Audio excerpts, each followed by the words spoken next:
खड़ा पंचनामे में आप सभी का स्वागत है। मैं हूं सुमित। मंगलवार का दिन भारतीय बाजारों में एक बार फिर से रिकॉर्ड स्तरों के नाम रहा, जहां पर निफ्टी में आज एक अच्छी तेजी देखने को मिली। नए रिकॉर्ड स्तर निफ्टी ने बनाए। सेंसेक्स में भी आज मूव था। निफ्टी बैंक एक समय में तेजी में आया था, लेकिन लास्ट आवर में फिजल आउट हो गई वहां की तेजी। आज का जो मार्केट था वो इंटरेस्टिंग ये था कि आज इंडेक्स पे तो आपको तेजी दिखाई पड़ेगी, निफ्टी फ्रंट पर, सेंसेक्स फ्रंट पर, लेकिन जो मिड कैप स्मॉल कैप थे वो आज जरूर लाल निशान में थे। तो इसीलिए आज एडवांस डिक्लाइन में करीब करीब 1600 शेयर ऐसे जो कि गिरने के साथ कामकाज कर रहे थे, और बढ़ने वाले शेयरों की संख्या थोड़ी या तो 50-50 थी या 45-65 के रेशियो में कहीं आपको दिखाई पड़ेगी।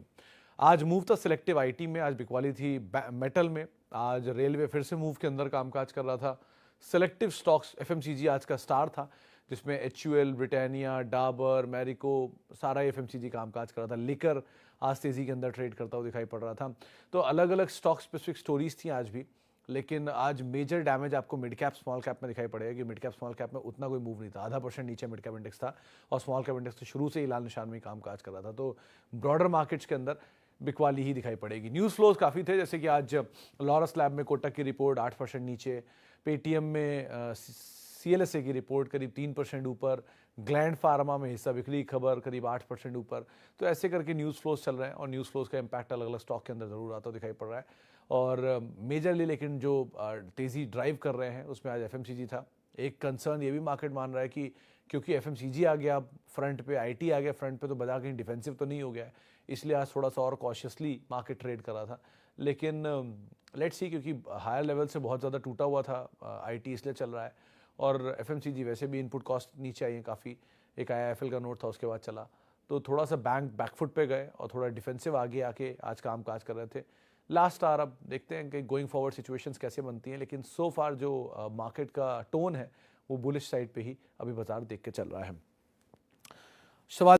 हेलो दोस्तों, अगर आप अपना पैसा शेयर मार्केट में इन्वेस्ट करके लाखों रुपए कमाना चाहते हैं तो आज ही आप स्टॉक के साथ जुड़कर अपना डीमैट अकाउंट आप बिल्कुल फ्री में ओपन कर सकते हैं, जहां पर आपका ब्रोकरेज चार्जेस बिल्कुल ना के बराबर लगता है। ब्रोकरेज लगता है तो सिर्फ इंट्राडे ट्रेड में, वह भी सिर्फ 20 रुपए। तो आज ही आप स्टॉक के साथ में जुड़ सकते हैं, लिंक डिस्क्रिप्शन में है, क्लिक करें और अकाउंट ओपन कराएं। आपका सिलसिला शुरू करेंगे और बातचीत करेंगे कुछ सवालों को लेकर भी। पहला सवाल जो मेरे पास आया है, हाँ, पहला सवाल है मेरे पास कि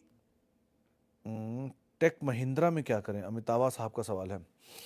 अमिताभा साहब, टेक महिंद्रा दो कंपनी वैल्यू वाइज तो आपको बेटर दिखाई पड़ेगी। एमंग लार्ज कैप आईटी में जो तीन कंपनियां थोड़ी वैल्यू साइड पर हैं, उसमें टेक महिंद्रा, विप्रो और एचसीएल, ये बेटर वैल्यू साइड पर है बाकी दो के कंपैरिजन में। और रही मिड कैप में तो बिरला सॉफ्ट जैसी कंपनी थोड़ी वैल्यू साइड पर दिखाई पड़ेगी, बट ये सेक्टर ही अंडर परफॉर्मर है सो फार। तो लार्ज अंडर परफॉर्मेंस रह सकती है, लेकिन क्वालिटी में कंपनी कोई खराबी नहीं है। तो अगर आप टाइम को लेकर एश्योर्ड हैं, अगर आपको ये लगता है कि कोई ऐसी दिक्कत नहीं है और अच्छी कंपनियों को आप ढूंढ रहे हैं, तो हाँ, आईटी में अच्छी कंपनी को आपने चुना है, और आपको समय देने पर पैसा भी बन सकता है। ब्रोकरेज हाउसेस के पॉजिटिव व्यूज़ हैं यहाँ पर, और अदरवाइज भी कंपनी अच्छे ग्रुप की एसोसिएटेड कंपनी है। तो अगर आप अच्छा विज़न है आपका तो कोई इशू नहीं है। नियर टर्म विजन से आप घबरा रहे हैं तो बाजार में आईटी पूरा ही टूटा हुआ, तो आपको घबराने की जरूरत नहीं है। एक समय पे ऐसे ही पीएसयू बैंक होता था, आज पीएसयू बैंक सबसे बड़ा गेनर बन के आया है, 48% का गेन है, और उतना ही आईटी टूटा हुआ है। तो सब चलता रहता है चर्निंग, कभी ये ऊपर कभी वो नीचे। बट क्वालिटी बिजनेस में अगर आप जाना चाह रहे हैं तो अच्छा क्वालिटी बिजनेस पे ही आप हैं, तो आपको कोई कंसर्न की जरूरत सो फार है नहीं यहाँ पे। Could you throw some light on Electronic Mart India? How is it if we hold it for a very long term? Sanjay sir, दो तीन चीज़ें हैं, अच्छी और बुरी। पहले तो वो मैं समझा देता हूँ। पहला, अच्छी चीज़ों की पहले बात कर लेते हैं। ये कंपनी बेसिकली बजाज ग्रुप से एसोसिएटेड है, और हैदराबाद इनके लिए डोमिनेंट मार्केट है। ये कंपनी पहले फोफो मॉडल के अंदर कामकाज करती थी, जिसमें इनका ही जैसे कोको होता है ना, कंपनी ओन कंपनी ऑपरेटेड, ऐसे ये dealers own dealer operated DODO होता है, ऐसे ये इनका franchisee own franchisee operated model पे इन लोगों ने काम करना शुरू किया था। क्योंकि उस मॉडल के तहत क्या होता था कि इनका इंटरेस्ट कॉस्ट बच जाता था, इसे फर्दर फ्रेंचाइजी में दे देते थे। शायद इन्होंने 150 के आसपास स्टोर खोल भी लिए हैं। तो कंपनी अच्छी है। हैदराबाद में इनका मेजर डोमिनेंस है, रादर आंध्र प्रदेश में पूरे में इनकी डोमिनेंस जो काफ़ी ज़्यादा अच्छी है। तो आप उस पूरे स्पेस में अगर कहीं रहते हैं तो आपको ज़्यादा बेहतर समझ में आएगा। लास्ट क्वार्टर के नंबर ख़राब थे, क्योंकि इन्होंने एनसीआर में अपने दो नए स्टोर खोले थे, और नए स्टोर के खोलने की वजह से केपेक्स की कॉस्ट इनके नंबर्स पे पैन करके गई, जिसकी वजह से नंबर्स वीक आए थे। ये दो अच्छी चीज़ें हैं इनके साथ। एक और अच्छी चीज़ ये भी है कि ये डोमिनेंट तो है ही, और इंडिया की दो प्रोमिनेंट कंज्यूमर ड्यूरेबल मार्केट्स में, यानी कि हैदराबाद और दूसरी एनसीआर, ये दोनों को ये डोमिनेट करते हैं। लेकिन नेगेटिव क्या है, एक तो हाल में आईपीओ आया, तो अभी आईपीओ की सप्लाई चल रही है। दूसरा, अभी क्रेडिबिलिटी एक क्वार्टर के नंबर से तो टूट के आया, लेकिन दूसरे क्वार्टर का नंबर आया नहीं है। ब्रोकरेज हाउसेस के रिसेंटली कई नोट फ्लोट कर रहे हैं जो ये कह रहे हैं कि ये कंपनी बहुत अच्छी है और अच्छे डी मार्ट बन सकते हैं, जी मार्ट बन सकती है, ई मार्ट, डी मार्ट बन सकती है कंज्यूमर ड्यूरेबल की। लेकिन वो ब्रोकरेज हाउसेस के नोट हैं, इसलिए अभी टू अर्ली टू से है। लेकिन इस तरह के फॉल के बाद इतना कोई रिस्की वेंचर भी नहीं है, थोड़ा थोड़ा करके आप देख भी सकते हैं। तो कंपनी के नंबर अच्छे हैं, पेशेंस से तो बात अलग है, लेकिन दोनों तरह के पक्ष रख दिया, आपको कॉल उसके हिसाब से लेनी होगी। Okay, pharma and tyre stock खरीदने का अभी सही टाइम आ गया क्या? दीपक सर, फार्मा तो बेटर मान सकता हूँ, लेकिन टायर के लिए तो अभी तो चला है, 2 दिन पहले से तो टायर चल ही रहा है। अपोलो टायर क्या ज़बरदस्त चला है वो ब्रोकरेज हाउसेस के रिपोर्ट के बाद। तो बेटर तो फार्मा पोजीशन दिख रहा है। इनफैक्ट मैंने तो एमआरएफ भी देखा था, 92,000 के आसपास पहुंच गया है। सो फार्मा में ऑब्वियसली बात है, आपको डीवीस, नेटको जैसी कंपनियों को देख सकते हैं, लूपिन, क्योंकि ये यूएस के फ्लू की बातचीत, इंडिया में फ्लू की बातचीत, चाइना के वो मेडिसिन की बातचीत, ये सब भी चली रही हैं और ऑलरेडी बीटन डाउन भी है। तो फार्मा बेटर ऑप्शन है in comparison to tyre space, और ज़्यादा अच्छे नाम भी हैं उसमें। हॉस्पिटल्स को आप अवॉइड कर सकते हैं कि वो थोड़े चले, लेकिन generic pharma companies, Divi's type companies को आप एटलीस्ट देख सकते हैं। तो उसके हिसाब से आप कॉल लीजिएगा यहाँ पर, अगर कोई भी कॉल लेना चाह रहे हैं तो आप उसके हिसाब से अपनी रणनीति बना सकते हैं। ओके, और जियो फाइनेंशियल सर्विसेज के आने से क्या नेगेटिव पॉजिटिव इम्पैक्ट होगा बजाज फाइनेंस पे? I am long investor. कुछ भी तेजस सर, अभी टू अर्ली टू से है, दो डिसरप्टिव तो है ही। देखिए, रिलायंस अपने आप में, पहले भी मैंने बोला कि एक इंडस्ट्री है, ये कोई कंपनी नहीं है। तो अलग अलग इंडस्ट्रीज़ पे क्या इम्पैक्ट होगा, इनके पास 40 करोड़ 45 करोड़ ग्राहक ऑलरेडी हैं जियो के ज़रिए। तो आप देश की 1/4 हिस्सा की आबादी आपके पास है ही, 1/3 हिस्से की वो आपके कस्टमर है। तो आप किसी भी चीज़ को बेचना चाहें तो उनका डेटा तो आपके पास ऑलरेडी है ही। सो ये एक बड़ा एज है कंपनी के लिए। अब वो किस हद तक डिसरप्टिव रहेगा बजाज फाइनेंस के लिए, टू अर्ली टू से। लेकिन इतना मुझे ज़रूर पता है कि मेरी सीमित जानकारी और आपकी सीमित जानकारी रिलायंस और बजाज फाइनेंस की जानकारियों के आगे कुछ भी नहीं है। उनको ज़्यादा पता है कि कैसे अपनी सिचुएशंस को हैंडल करना है। तो अगर आपको बजाज फाइनेंस पे अब तक ट्रस्ट रहा है, ऐसा नहीं कि इससे पहले डिसरप्टिव आए नहीं सेक्टर में, एचडीएफसी आ गया, एसबीआई कार्ड आ गया, with time credit card market इतनी इवॉल्व हो गई, लेकिन वो फिर भी अपने आप को संभाले हुए हैं। तो उनको पता है कि कैसे इस सिस्टम को डील करना है, कैसे इन प्रॉब्लम्स को डील करना है। सो दे विल मैनेज। आप क्यों इतना उस पर लोड ले रहे हैं अभी? रही बात उस समय की सिचुएशन में, कभी आपको नीचे मिल गया तो ऑब्वियसली बात है, एक अच्छी एनर्जी, एक अच्छी अपॉर्चुनिटी पोस्ट करेगी। और बहुत सारी कंपनियां ऐसी एक ज़माने में होती थी जो किसी और वेंचर में थी, लेकिन विद टाइम इवॉल्व करते करते किसी और वेंचर में आ गई। तो वो इसीलिए हुआ क्योंकि विद टाइम अडॉप्ट किया उन्होंने, अपने आप को अडॉप्ट करके नए सिस्टम में ढाल लिया। तो जो नहीं अडॉप्ट कर पाए वो ख़त्म हो गई, जो अडॉप्ट कर गई वो आगे बढ़ती चली गई। और बजाज फाइनेंस उनमें से है जो अडॉप्ट कर लेता है। सो आप आराम से रहें, क्योंकि बजाज फाइनेंस पहले बजाज कैपिटल था, आपको नहीं पता तो मैं बता देता हूँ। वो पहले फाइनेंसिंग करता था ऑटो व्हीकल की, जो आज भी बजाज ऑटो की मतलब बजाज ऑटो इनके कस्टमरों का 1/3 हिस्सा है, यानी कि बजाज फाइनेंस का 1/3 हिस्सा बजाज ऑटो की फाइनेंसिंग से आता है। तो यहाँ से इन्होंने शुरू किया था, धीरे धीरे करते करते आज वो कंज्यूमर ड्यूरेबल फाइनेंस के सबसे बड़े प्लेयर हैं। तो like wise going forward situation बदलेगी तो फिर कुछ बड़े कदम उठा लेंगे। तो उनको पता है कैसे इन सिस्टम्स को डील करना है। एज ऑफ नाउ कोई कंसर्न नहीं है, तो आराम से आप देखिए, वेट एंड वॉच ज़्यादा बेटर ऑप्शन है। तेजस नेटवर्क 184, आईएफएल फाइनेंस 250 रुपये की बाइंग, अभी क्या करना है? तेजस में तो तेज़ी मिली होगी आपको, तेजस जय सर, तो आप उसका इस्तेमाल करके निकल सकते हैं। आईएफएल फाइनेंस मोमेंटम, मतलब दोनों ही स्टॉक्स मोमेंटम पे ही हैं, तो आप दोनों को मोमेंटम गैदर करिए और उससे निकलने की कोशिश करिए, वो ज़्यादा बेटर है। थोड़ा थोड़ा प्रॉफिट जहाँ जहाँ मिल रहा है। तेजस को एक बार को फिर भी आप होल्ड कर सकते हैं, लेकिन आईएफएल में तो 100% आपको जैसी कोई मूवमेंट मिले, पैसा बने, वैसे आप कॉल लीजिए, निकलिए। और इन टोटल डिफेंस और ब्रोकरेज मोमेंटम बेस्ड स्टॉक ही है, सेक्टर है, तो उसके हिसाब से आपको कॉल लेनी होगी। ओके, और PVR at this price, buy और not? Chirag sir, tricky question है ये। देखिए, सेक्टर का रोटेशन कुछ ऐसा हुआ है कि पहले ये टूटा था वो न्यूज़ फ्लोज के ख़राब होने की वजह से, मूवीज़ बहुत ख़राब आ रही हैं इसलिए। अब मूवीज़ थोड़ी बेटर आई हैं इस बारी, दृश्यम 2 एंड ऊंचाई एंड भेड़िया जैसी मूवीज़ आ रही हैं जो कि अच्छे कलेक्शंस ला रही हैं, 1।